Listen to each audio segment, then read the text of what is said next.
Alors la phase équinoxiale est une phase qui remet en évidence les complémentarités. Quand je dis que l'équinoxialité fait ressortir les différences, elle fait ressortir aussi les complémentarités, parce qu'il n'y a pas de complémentarité s'il n'y a pas de conscience des différences.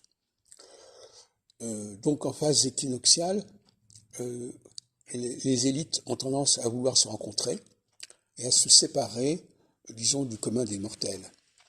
C'est vrai dans le domaine astrologique, par exemple, où d'un côté, il y a les leaders, de l'autre côté, il y a les gens qui veulent apprendre l'astrologie, ou les clients.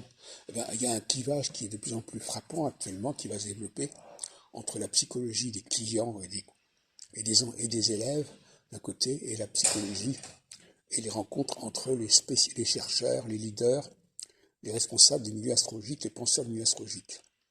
Alors qu'à un certain moment, par exemple à l'époque de Yves Lenoble, en 89-90, il y avait une sorte de brassage sur le même pied, dans un même espace, entre les étudiants, les élèves, les enseignants, les professeurs, les chercheurs. Et ça, c'est une phase qui est révolue actuellement, et l'on revient à l'idée qu'il faut rassembler les élites, et non pas simplement faire remplir des salles avec n'importe qui. Donc la phase équinoxiale favorise les rencontres d'état-major, parfois sur le dos, justement, de la masse et du peuple.